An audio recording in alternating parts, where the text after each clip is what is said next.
నువ్వు కూర్చో.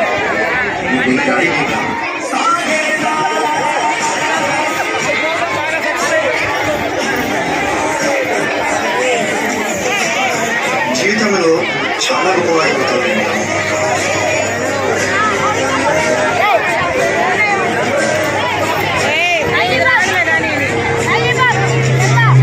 నీ వల్ల మా భోజనం మైలైపోయింది. ఇది కూడా నువ్వు పెట్టింది.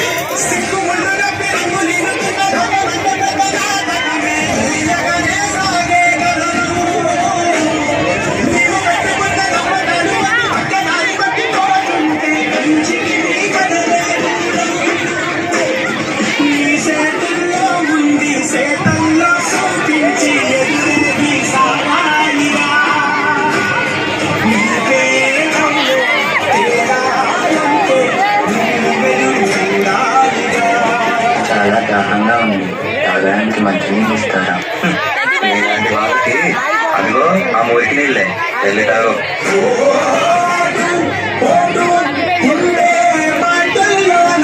మనుషుల్ని మనుషుల్లా చూడండి, పశువుల్లా కాదు.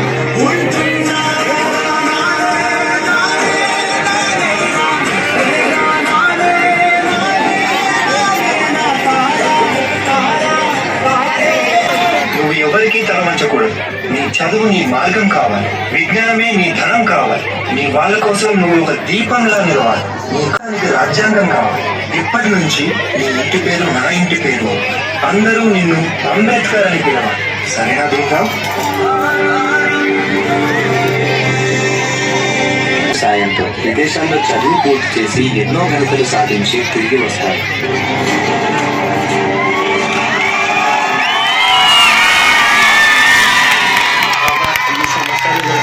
ప్రజలు మారలేదు, మా బ్రతుకులు మారలేదు. ఎలాగైనా మా తలరాతలు మార్చే దేవుడివి నువ్వే కావాలి బాబా.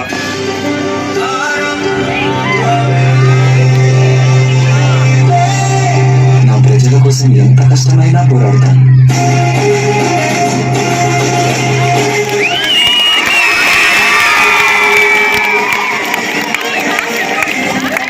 భారత రాజ్యాంగం యొక్క మూసాయుధ కమిటీ అధ్యక్షుడిగా మిమ్మల్ని ఎన్నుకోవడం మాకు చాలా సంతోషంగా ఉంది. ఇన్నేళ్లకి నా ప్రజలకి, నా దేశానికి సేవ చేసే సమయం వచ్చింది. భారత రాజ్యాంగాన్ని నిర్మించే అవకాశం నాకు దక్కింది. దీనికోసం నా ప్రాణాలు అర్పించడానికైనా సిద్ధంగా ఉన్నాను.